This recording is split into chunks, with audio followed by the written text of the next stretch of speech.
कृष्ण पृष्ठाय भूतले श्रीमद् भक्ति वेदांत स्वामी नाम्ने नमस्ते सारस्वती देवी गौरवाणी प्रचारणे निर्विशेष पाश्चात्य। जय श्री कृष्ण चैतन्य प्रभु नित्यानंद श्री अद्वैत गदाधर शिवासादि गौर भक्त वृंदा। हरे कृष्ण कृष्ण कृष्ण हरे हरे, हरे राम राम राम हरे हरे। आप सभी भक्तों का हार्दिक स्वागत है आज के कक्षा में। आज हम श्रवण करने वाले हैं अगासुर का वध, जिसे हमने लाइन 1 से शुरू किया था, करने वाले थे, लेकिन मैं विचार किया फिर गोवर्धन लीला का है ना, लेकिन गोवर्धन लीला तो हम कंप्लीट कर ही लिया है ऑलमोस्ट। हम फिर से उसी लाइन से शुरू करते हैं। उसमें आज हम अगासुर के बारे में सुनेंगे। अगासुर आप सब लोग जानते होंगे अगासुर कौन था, है ना। कैमरा ऑन रख सकते हैं आप सब वक्त कि अगासुर वो था जो सांप के रूप में आया था, उसका नाम था और अगासुर। और ये किनका भाई था? ये बकासुर और पूतना का छोटा भाई था। एक सेकेंड म्यूट करिए अपने आप को। तो ये जो अगासुर था वो किसका था भाई? ये बकासुर और पूतना का भाई था। तो ये सब इसने क्या कहा, कृष्ण जब छोटे थे, कितने 6 दिन के आसपास थे, तब क्या पूतना का वध किया। फिर अभी थोड़े ही समय में उन्होंने क्या किया, उनके बड़े भाई बक का उन्होंने बकासुर जो था, जो कौवे जैसा तो नहीं, मतलब हंस के रूप में, हंस भी नहीं कह सकते हैं, अपने देशी भाषा में कहा जाए तो हरेड़े के रूप में आया था। तो ये हरेड़े के रूप में आया था, तो क्या है कि ये भगवान ने उसकी चोंच फाड़ कर तो क्या किया, उसका उद्धार कर दिया। तो ये उसी का छोटा भाई था अगासुर। तो ये इसके हृदय में बहुत ये हो रहा था कि बस मतलब क्रोध आ रहा था कि मुझे किसी भी तरह से क्या करना है, मेरे बड़े भाई साहब और बड़ी बहन, इन सभी का क्या है, मुझे बदला लेना है। मैं किसी भी तरह बदला लेना चाहता हूँ उनसे। तो उन्होंने क्या किया कि ठीक है, तो बदला लेने कंस के पास तो गए थे। कंस से आगे जैसे कंस के ही ये बोले दास थे, तो बोले कंस ने बोला कि अभी देखिए मैंने जिन लोगों को वृंदावन भेजा है ना, ये ब्रज में भेजा है, वो सभी के सब लोग ब्रज में गए लेकिन वापस नहीं आए। तो इसमें क्या है, देखा जाए तो ब्रज में किसी की मतलब अपनी इच्छा करके व्यक्ति को जा नहीं सकता। जब तक भगवान बुलाए ना, तब तक व्यक्ति भगवान के आज्ञा के बिना उस ब्रज में प्रवेश कर ही नहीं सकता। तो भगवान ने क्या किया, तो उन सब की मतलब भगवान एक तरह से लीला कर रहे हैं सब। और ये अगासुर भी आया, भगवान की इच्छा से आया, क्योंकि जिसके बहुत सारे पुण्य हो गए हो तो व्यक्ति वृंदावन जाता है। और ये अगासुर ऐसे बोलते हैं बहुत ज़्यादा पुण्य करते तब जाके वृंदावन में हमें जाने का एक अवसर मिलता है। तो इसमें भक्तगण कहते हैं कि वे तो असुर थे, है ना। अगासुर ने ऐसा क्या कार्य किया जिसको वृंदावन आना पड़ा।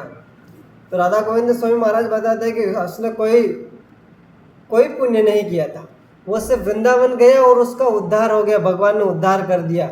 और भगवान तो सभी के हृदय में विराजमान है ही, लेकिन वृंदावन विशेष करके धाम है, और विशेष करके धाम होने के कारण वो वृंदावन में आया। किस भाव से आया कि मुझे कृष्णा को मारना है, या कृष्ण के सखा है उन सबको मारना है, या फिर उनको गाय उन सभी को मारना है। और बोले कि इनको क्यों मारना है, जैसे कि एक माता का जो प्राण होता है, आप सब जैसे कोई माता होगी इसमें जिनके पुत्र है, उन सब का प्राण कौन होता है? अपना पुत्र प्राण होता है कि नहीं होता है? हाँ माता जी, होता है कि नहीं होता है? होता है, ठीक है। तो अपना पुत्र प्राण होता है। तो अगासुर सर्प के रूप में आ रहा है, तो ये बोल रहे हैं कि मैं इन सभी को मैं वध कर दूंगा, इनका सबको खा जाऊंगा। तो ब्रजवासी क्या करेंगे, अपने बच्चों के बिना तो रह ही नहीं पाएंगे ये लोग, और रह नहीं पाएंगे तो क्या करेंगे, इनका वध कर देंगे। तो ये ब्रजवासी भी क्या करेंगे, ऑटोमेटिक ये सब मर जाएंगे। तो इसी भावना से वो आ रहा है। और क्या किया वो इतना, बोले उसके पास तो ऐसी सिद्धियाँ तो थी वैसे, है ना, वो शक्तियाँ भी थी। तो बोले अघासुर इतना भयंकर था कि उसके चलने मात्र से देवी देवता भी क्या होता थे, भयभीत हो जाते थे। अघासुर अघासुर चलता था, देवी देवता तो भयभीत हो जाते। जबकि अगर जो देवी देवता है वो क्या करते हैं कि हमेशा स्वर्ग में क्या करते हैं, अमृत का पान करते हैं। और अमृत पान करते हैं तो अमर होए, मतलब एक तरह से कह सकते हैं अमर है होने के बावजूद भी वो क्या करते थे, भय होता था, मृत्यु से भय होता था, है ना। तो ये इनके चलने मात्र से ऐसा होता था। अभी ये अघासुर जो सर्प के रूप में नहीं है, अभी ऐसे ही है। अभी सर्प का रूप लेके अभी क्या करेगा, वो गोवर्धन में जाके क्या करेगा, वो लेटेगा। तो अघासुर ने कंस को बोला कि अभी मैं जाऊँगा, मेरा भाई का और मेरी बड़ी बहन का, इन सभी का बदला लेंगे। तो भी अभी वो जा रहे हैं। अभी वो अघासुर बोले कि अघासुर को कंस ने कहा कि अभी कृष्ण अभी कहाँ, मतलब अघासुर ने पूछा कंस से कि अभी कृष्ण कहाँ मिलेगा। तो अघासुर कंस ने कहा कि अभी वो कहीं होंगे, गया चरा रहे होंगे गोवर्धन में, तो वो गोवर्धन में ही मिलेंगे आपको। तो बोला अच्छा गोवर्धन मिलेंगे। तो वो गोवर्धन चले गए। और गोवर्धन जाने के बाद कंस ने क्या किया, उसका कितना 4 मील नहीं 4 योजन आता है, 4 योजन तो उसका कितना चौड़ाई है उसका, यानी कि ऐसा चौड़ाई। और उसका लंबाई, इसका लंबाई कितना होगा, इसका लंबाई 8 मील, 8 कोस, 8 कोस कह सकते हैं। 4 कोस चौड़ा और लंबा 8 कोस। याद रखना ये सब चीज़ें, बहुत मतलब इम्पोर्टेंट है ये। तो एक है कि इतना लंबा, और अपना मुख को उसने क्या किया कि उसने अपना मुख को जैसे अजगर के रूप में आया है, विशैला सर्प कह सकते हैं या अजगर कह सकते हैं, वैसे अजगर ही लिखा जाता है। प्रभुपाद भी अजगर कहते हैं, कुछ कुछ जगह राधा गोविंद से हमारे विशैला सर्प भी कहते हैं। तो उन्होंने क्या किया, विशैला मतलब विशैला अजगर जैसे है। तो उन्होंने क्या किया, अपना मुख खोला। और मुख खोला तो क्या है, आधा जो मुख है ये वाला हिस्सा उन्होंने क्या किया, जमीन को टच किया, और ये ऊपर वाला सीधा आसमान को टच किया। और आसमान को टच किया तो बादलों को टच हो रहा था। और जीवा क्या किया उन्होंने, जीवा से एक सड़क बना दिया, है ना। और सड़क बना दिया, इतना हो गया, मतलब इतना खड़ा है, ऐसा लेटा हुआ है सर्प के जैसा, और सर्प ही है एक तरह से वो तो, और लेटा है। और क्या हो रहा है कि अभी देख आप सब लोग भी जैसे गोपाल है, अभी ये वृंदावन से निकल रहे हैं, अभी आप सब ये इमेजिन कर सकते हैं कि हम भी उस कृष्ण लीला, जो कृष्ण गाय चराने जा रहे हैं उनके पीछे पीछे हम भी जा रहे हैं। एक ऐसा हम माइंड में ऐसा ला सकते हैं वैसे, क्योंकि हम भी कृष्ण लीला में भी प्रवेश कर रहे हैं। तो इधर से वो अघासुर तो उधर चला गया गोवर्धन। अभी भगवान क्या कर रहे हैं, वृंदावन से शंख बजा रहे और सारे ग्वालों बालों को इकट्ठा कर रहे हैं। और इकट्ठा करके बोल रहे कि चलो गाय चराने चलते हैं। बछड़े, मतलब गाय तो नहीं, अभी तक वो गाय नहीं चरा रहे थे, अभी तक वो बछड़े ही चरा रहे हैं। गाय चराने का आगे लीला आएगा इसके अंदर। तो भगवान क्या करे, बछड़े चरा रहे और सारे छोटे छोटे अपने मित्र है, ग्वाल वाले, उन सभी को इकट्ठा कर रहे हैं। और इकट्ठा कर रहे हैं, बोलो चलो हम गाय चराने चलते हैं, बछड़े चराने चलते हैं।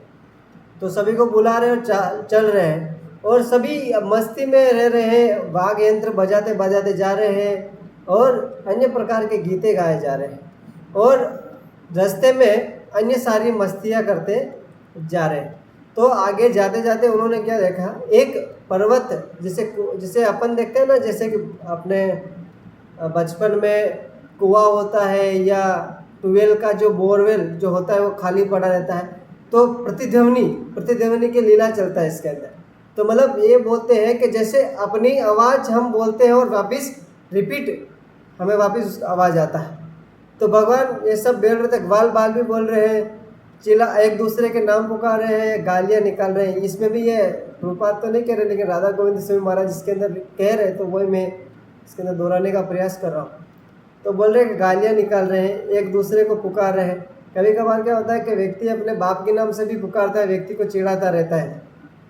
तो यहाँ पे भी उनके ग्वाल वाले गोपगण हैं, वो सब यही कर रहे हैं। और अभी क्या, अभी कृष्ण ने बोला चुप हो जाओ, अभी ये चुप हो गए तो बोले अभी क्या होगा, कृष्ण क्या करने वाले। तो अभी कृष्ण क्या है, कृष्ण जाके वहाँ पे जाके बोलने वाले हैं, हे तुम कौन हो। तो वापिस रिटर्न आवाज तो वही आएगा ना कि तुम कौन हो। तो बोलते हैं, अभी कृष्ण बोल रहे कि तुम कौन हो। तो बोले वापिस रिटर्न आवाज आता है तुम कौन हो। तो बोले कि मैं नंद महाराज का पुत्र कृष्ण हूँ। तो वापिस बोलते हैं मैं नंद महाराज का पुत्र कृष्ण हूँ। इस प्रकार से आवाज आता है, प्रतिध्वनि बोलते हैं इसके, यानी कि अपनी आवाज वापिस टकरा के अपने पास ही आता है, तो इसे बोलते हैं प्रतिध्वनि। तो ये ग्वाल बाल जा रहे हैं, तो रास्ते में लीला करते जा रहे हैं। तो बोल रहे हैं वापिस कृष्णा बोलते तुम बड़े बदमाश हो, तुम मेरी आवाज़ मुझे ही कॉपी करके वापिस सुना रहे। तो वापिस वो बोलते हैं कि तुम बड़े बदमाश हो, मेरी आवाज़ कॉपी करके मुझे ही वापिस बोल रहे हो। कृष्णा फिर बोलते हैं कि मैं वहाँ पे आ गया था तुम्हारी खैर नहीं। तो वापिस रिटर्न आवाज़ आता है कि मैं अगर वापिस आ गया था तुम्हारी खैर नहीं। तो बोले अभी साले तुम्हें बताना पड़ेगा। मतलब भगवान भी इस प्रकार से मस्ती में ले रहे हैं, लीलाएँ कर रहे हैं। तो आगे जा रहे हैं, ये लीला होने के बाद आगे जैसे जा रहे हैं तो गोपगण आगे जाते जाते क्या बोल रहे हैं, ये कह रहे हैं कि देखिए ये जो अजगर जैसा है देखो लेटा हुआ, ये तो हमने कभी आज दिन तक पहले कभी देखा नहीं। तो अन्य गोपगण भी ये बोलते हैं अरे हम अभी भी गाय चराने आए ना, बछड़े चराने, हमने भी कभी देखा नहीं, गौरधन बहुत विशाल है, इसको हम देख कैसे पाएंगे। अच्छा है कि बोले ये भी प्रकृति ने हमारे लिए, हमारे मनोरंजन के लिए क्या किया है, ये खिलौना हमारे लिए भेजा है। और सभी लोग गोपगण और सभी लोग बोल रहे हैं, अभी सभी लोग क्या है, गाय आगे जा रही है और गोपगण पीछे जा रहे हैं और उसके पीछे कृष्णा है ना। और क्या हो रहा है कि जैसे भगवान जा रहे हैं तो गाय आगे जा रही थी, तो गोपगण अभी कृष्णा पीछे है, मतलब पीछे मतलब ज़्यादा भी पीछे नहीं है, थोड़े ही पीछे। तो गोपगण ये बोल रहे हैं कि देखिए क्या है, देखिए आप ये इतना बड़ा विशाल सर्प है। तो बोलते हैं हाँ हाँ ये कितना बड़ा विशाल है सर्प है। तो बोलते हैं कि अगर सर्प होता तो हमें देख कर भाग नहीं जाता या हमें खा नहीं जाता, हमें लगता है ये सर्प नहीं है। ये कौन बोल रहा है, जो गोपगण है उनमें से एक गोप बोल रहा है कि ये सर्प है, लेकिन ये विशाल सर्प है, लेकिन ये मुझे लगता है सर्प नहीं है क्योंकि ये सब पत्थर बन गया, इस प्रकार से विचार कर रहे हैं। बोले उसमें से फिर एक गोप बोला हाँ ये देखिए कितना लंबा है और इसका जीवा देखिए। बोले कि जीवा जो है, जीवा को इस प्रकार से बता रहा है जैसे कि लाल मिट्टी होता है ना, जैसे सूर्यास्त होता है या सूर्योदय होता है तो उसकी किरणें जब धरती पे पड़ती है तो उसमें क्या होता है, मिट्टी भी थोड़ा थोड़ा क्या होता है, लाल जैसे दिखाई देने लगता है। तो बोल रहे हैं कि ये देखिए कि ये इनका जो मिट्टी है ये कितना लाल है, जैसे ऐसा लग रहा है ये सर्प ही है, ये सर्प की जीवा है, लेकिन ये वास्तविक में सर्प नहीं है। ये गोपगण ऐसे कह रहे हैं, लेकिन वास्तव में है तो सर्प ही है ना, वो ऐसा तो है नहीं कि वो सर्प नहीं है। और क्या बोल रहे हैं कि देखिए देखिए उनके आंखें देखिए, उनकी आंखें किस प्रकार से है, जैसे आग लगी है, बहुत भीषण आग लगी है। जैसे कि सर्प होता है उनकी आंखें ऐसा होता है आग के जैसे दिखाई देने वाला, लेकिन बोले ऐसा आग जल रहा है ऐसे दिखाई दे रहा है। बोले हाँ, और बोले कि इनके दांत जो दिखाई दे रहे हैं कैसे ऐसे लग रहे हैं जैसे कि चट्टान ऊपर से ऐसे उल्टा लटका हुआ है, इस प्रकार से वो बोले चट्टान जैसे लटक रहे दांत उनके। और बता रहे हैं कि देखिए अभी हम जैसे अभी बोलते हैं, अभी ग्वाल बाल बोलते हैं कि हम चलते हैं इसके अंदर जाके हम मनोरंजन करते हैं। तो सारे गोपगण अंदर जैसे प्रवेश करने वाले तो फिर एक गोप बोला अरे देखो देखो, अरे ये जो इसके मुख से जो गंध आ रही है मानो कितना बदबू गंध आ रहा है। तो अगासुर तो देखिए कितना राक्षस था, उसका राक्षस तो क्या करता था, खाता पीता, गुलाब जामुन तो खाता नहीं था ना, वो हमारी तरह रोटी सब्जी तो नहीं खाता था, वो किसी जानवर या पशु पक्षी को मार खा लेता था ना।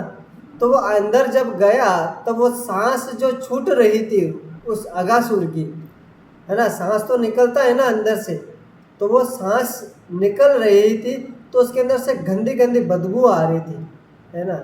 तो इस प्रकार से बोल रहे कि कितनी गंदी बदबू आ रही। बोले कि काफ़ी समय हो गया ना, ये गुफा के अंदर कोई जानवर मर गया होगा, इसके लिए स्मेल आ रहा है। लेकिन अगासुर तो इतना मतलब ठान के बैठा था कि बस मुझे तो बस किसी न किसी तरह कृष्ण का वध करना है। और ये सब भगवान देख ही रहे हैं, और ये सब देख ही रहे तो क्या हो रहा है कि भगवान अभी ये आगे जा रहे तो ग्वाल बाल, गायें आगे जा रही है, ग्वाल बाल पीछे पीछे है, और उसके पीछे कृष्णा है। और बोले कि चलो चलो हम इसके अंदर प्रवेश करते हैं। बोले कि अगर हम अंदर प्रवेश कर दिया या कर लिया तो क्या होगा, अगर ये सच में सांप निकला तो, अगर हमें सच में खा लिया तो ये पीछे मुड़ के देखते हैं कि अरे यार टेंशन का को लेता है, ये पीछे कृष्णा आ रहे ना, अभी थोड़ी ही देर में उन्होंने क्या किया, बकासुर की चोंच फाड़ दिया है ना, चोंच फाड़ के उनको मार दिया। मतलब भगवान बचाने, मतलब ये बोला कि हमारा मित्र है ना, ये बचाने आ जाएगा हमें, इस प्रकार से बोल रहे हैं। तो वैसे कृष्ण का मुख देखे और क्या किया, आगे आगे गाय जो बछड़े थी वो आगे आगे उस सर्प के मुंह के अंदर प्रवेश कर रहे हैं, और पीछे पीछे ग्वाल बाल प्रवेश कर रहे हैं। और जैसे प्रवेश करे तो भगवान ये कहना चाहते हैं कि रुक जाओ रुक जाओ, लेकिन भगवान ये कहने लगते ही उससे पहले ही अगासुर के मुख में ये सब ग्वाल बाल और गाय जो बछड़े हैं सब के सब क्या है, अंदर प्रवेश कर गए। और अंदर प्रवेश होने के बाद अभी बोले कि अभी भगवान का मुंह उतर चुका है, जैसे रोने का जैसा हो गया। एक तरह से देखा जाए तो भगवान रोने ही लग गए कि मेरे जो मित्र, मेरे ग्वाल बाल, जो ब्रजवासी मेरे माता पिता हैं, और अन्य जो गोपियाँ हैं, जो हम उनके पुत्र हैं, उन्होंने हमारे भरोसे, उन्होंने क्या है, गाय बछड़े और क्या हम उनके मित्र गोप, उन्होंने सबको साथ में भेजा है ताकि हम इनकी रक्षा कर पाए, उनके साथ खेल पाए, गाय के बछड़ों के साथ खेल पाए, और क्या करें, उन गाय के उनके जो गोप हैं उनके साथ खेल पाए। लेकिन अभी देखिए ये सब क्या है, अगासुर के मुख में ही प्रवेश कर गए। अभी भगवान को पता चल चुका है ये सर्प के रूप में आया, ये और कोई नहीं, ये राक्षस है, ये अगासुर है। तो ये भगवान इस प्रकार से यहाँ पे कह रहे कि ये अगासुर है। तो भगवान ये रोने जैसे लगने लगे, जिससे मुंह एकदम फूल जाता है। इस प्रकार से भगवान को के नेत्र में अश्रु इस तरह से उनके भर चुके हैं, और बोले हड़बड़ा रहे कि अभी क्या करूं, मेरे मित्र और ग्वाले मित्र और क्या है, गाय बछड़े जो सब क्या अंदर प्रवेश करके, अभी मैं क्या करूं, अभी मैं कैसे मुख लेके अपने माता पिता के सामने जाऊँगा, कैसे मैं उन गोपियों के जो ब्रज में रहती है उनके सामने जाऊँगा, अभी मैं किनके साथ खेलूँगा, ये सब भगवान विचार ही कर रहे थे। तो ये भगवान की एक माया शक्ति है जो भगवान के हृदय में रहती है। तो भगवान की माया शक्ति क्या है, इस प्रकार से लीलाएं करते रहते। तो मतलब माया शक्ति लीला में इंटरेस्ट दिलाने के लिए ये सारी लीलाएं करती है। तो तुरंत भगवान को विचार आने लगे, मतलब एक क्षण भी नहीं लगा होगा।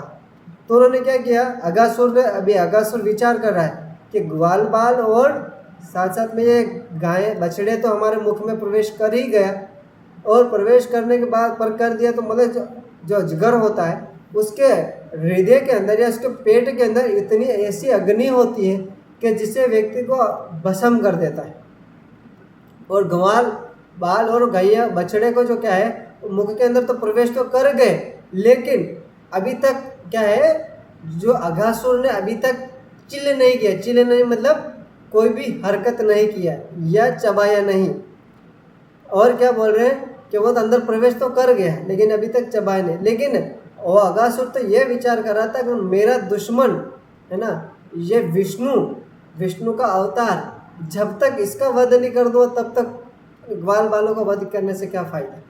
बोले कि अभी जब तक भगवान उसके मुख में प्रवेश नहीं किया तब तक क्या किया, उसने अपना मुख बंद नहीं किया। तो भगवान तो समझ गए कि अभी अच्छा इसका उद्धार करना ही पड़ेगा। तो अगासुर के मुख में भगवान क्या किया, तुरंत दौड़ के गए और अगासुर के मुख में प्रवेश कर गए। और मुख में प्रवेश किया तो कहाँ प्रवेश किया, सीधा अंदर नहीं गए। अभी ग्वाल बाल सब अंदर चले गए, लेकिन कृष्णा अभी तक अंदर नहीं गए अगासुर के। अभी कृष्णा कहाँ गए, या गला तक आ गए। और गला तक आ गए हैं तो भगवान ने क्या किया कि अपना ही विस्तार इतना बड़ा कर लिया कि उसके ब्रह्मरंध्र, यानी कि इस ये वाला हिस्सा दिख रहा है ना, ये वाला इसको बोलते हैं ब्रह्मरंध्र। तो इस ब्रह्मरंध्र से भगवान ने इतना विस्तार बड़ा किया, उसको ब्रह्मरंध्र फाड़कर सीधा बाहर निकल गए। और ऑलमोस्ट क्या है, अगर अजगर या सांप अगर किसी को खा लेता है तो क्या करता है, सबसे पहले खाने के बाद तो वो अपनी मतलब ऐसे करवट बदलता है ना, ऐसे लपेटता रहता है, ताकि उस जो अंदर जिस जानवर है या कोई भी व्यक्ति है जिसको जो खाया है उसकी हड्डी को क्या है वो चकनाचूर कर दे, तोड़ दे। इस विचार से वो करने ही वाला था, लेकिन भगवान ने क्या किया, अपना आकार इतना बढ़ा दिया कि उसके ब्रह्मरंध्र से भगवान उसको फाड़ दिया। और उसको फाड़ने के बाद ग्वाल बाल को बाहर निकाल लिया। और बाहर निकालने के बाद क्या हुआ कि सारे के सारे बछड़े ग्वाल बाल सब के सब क्या हुए, मर चुके थे। और मर चुके थे तो भगवान यही विचार कर रहे हैं कि अभी शायद इनका क्या है कि इतनी ही आयु लिखी हुई है, या मेरे साथ इनका इतना ही था, तो ये क्या है, कभी इनका इतना ही था तो भगवान ने क्या किया, ऐसा कैसे हो सकता है, मैं ऐसे कैसे सोच सकता हूँ। तो भगवान ने क्या किया, भगवान बोले कि मैं पूर्ण पुरुषोत्तम भगवान हूँ। तो भगवान ने क्या किया कि अपनी दिव्य दृष्टि मात्र से क्या किया, उन सारे ग्वालों और क्या है उन सभी बछड़ों को दृष्टि मात्र से जीवित कर दिया। देखिए, दृष्टि मात्र से कुछ जीवित कर सकता है क्या? सिर्फ भगवान ही कर सकते दृष्टि मात्र से, और अन्य कोई कर नहीं सकता। तो भगवान ने अपनी दृष्टि जैसे ही डाली और सारे के सारे ग्वाल बाल क्या है, सबके सब जीवित हो गए। और सभी जीवित होने के बाद ये सब भूल चुके हैं कि हमें बचा कैसे, हम कैसे निकले, ये सब उनको इतना याद नहीं रहा। और याद नहीं रहा तो अभी क्या है, अगासुर का वध हो गया। और अगासुर के अंदर जैसे ही वध हुआ तो उसके अंदर से एक दिव्य ज्योति निकली, और दिव्य ज्योति निकली और सारे देवी देवता सब लोग देख रहे हैं, और ठाकुर जी के ऊपर पुष्प की वर्षा करें। पुष्प कौन से पुष्प वर्ष? बोले ऐसे पुष्प जिसके अंदर बोलते हैं ना जैसे कि डंठल नहीं होता, ऐसा डंठल नहीं होता, ऐसे पुष्प की जो पत्तियाँ, जो पंखुड़ियाँ है वो तोड़ कर ठाकुर जी के ऊपर वर्षाएं कर रहे हैं। और वर्षाएं कर रहे हैं और जय हो कर रहे हैं। साधुगण मंत्रों का उच्चारण कर रहे हैं। और क्या है, नारद मुनि इत्यादि ये सब क्या कर रहे हैं, भगवान की गुणगान कर रहे हैं, स्तुतियाँ कर रहे हैं, है ना। इस प्रकार से सब लोग साधुगण कर रहे हैं। और क्या है, देखिए भगवान ने क्या है कि सभी को कुछ ना कुछ कलाएं दी है ना। हर एक व्यक्ति किसी में न किसी में निपुण होता है, हर एक काम में माहिर होता है। जैसे कि कोई भगवान भोजन बनाने में बहुत माहिर होता है कि उसको भोजन बनाना अच्छा लगता है, तो वो ठाकुर जी के बना के उनको खिला सकता है। ये कला ठाकुर जी ने दिया है तो ठाकुर जी की सेवा में उपयोग कर सकते हैं, है ना। और तो इसी प्रकार से हर एक देवी देवता को भगवान ने क्या किया, हर एक कला दिया। गंधर्व को क्या किया, गंधर्व को उन्होंने गाने की कला दी है जो अच्छे से गा सके, और अप्सराओं को उन्होंने क्या है, नाचने की कला दी है। तो ये सब नाच रहे हैं भगवान के, एक गंधर्व गा रहे हैं और अप्सराएं नाच रहे हैं। और जो अन्य जो देवी देवता है, इंद्र इत्यादि वगैरह, इंद्र मृदंग बजा रहे हैं, अन्य सारे देवी देवता करताल बजा रहे हैं, और सब गाते जा रहे हैं और उन्मुख होकर डांस करते जा रहे हैं। और ये सभी डांस और धाम ये सब आवाज़ सुने कि सब ये बज रहा है ना, ये सब बज रहा। तो ये ब्रह्मा जी अपने ब्रह्मलोक या ब्रह्मा जी के लोक में बैठे थे वो, और जैसे लोक में बैठे तो बोले कि ये ध्वनि कहाँ से हो रहा है, क्योंकि ब्रह्मा जी का जो धाम है वो एकदम शांत है।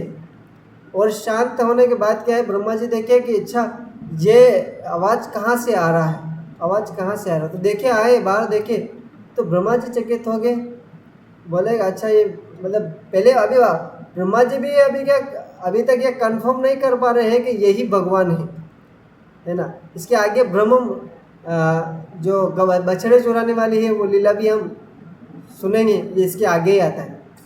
तो क्या किया उन्होंने कि ये मतलब स्तुतियाँ कर रहे हैं, ये सब कर रहे हैं। तो ब्रह्मा जी आए, देख रहे हैं, तो ब्रह्मा जी भी आए और क्या है कि देखते ही देखते उस असुर को क्या किया, सारूप, देखिए सारूप एक होता है, सारूप मुक्ति होता है, मुक्ति मुक्ति कितने सारूप होती है, अलग अलग प्रकार की मुक्ति होती है। सारूप, सारूप यानी मुक्ति कैसा होता है, उनके जैसा ही दिखना, है ना, उनके जैसे ही चतुर्भुज में आ जाना और उनके जैसे ही दिखना, उसको बोलते हैं सारूप्य।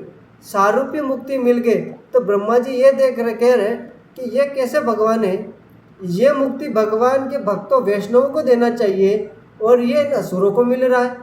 असुरों ने ऐसा क्या कार्य किया जो उन्होंने उनको ऐसा मुक्ति दे दिया।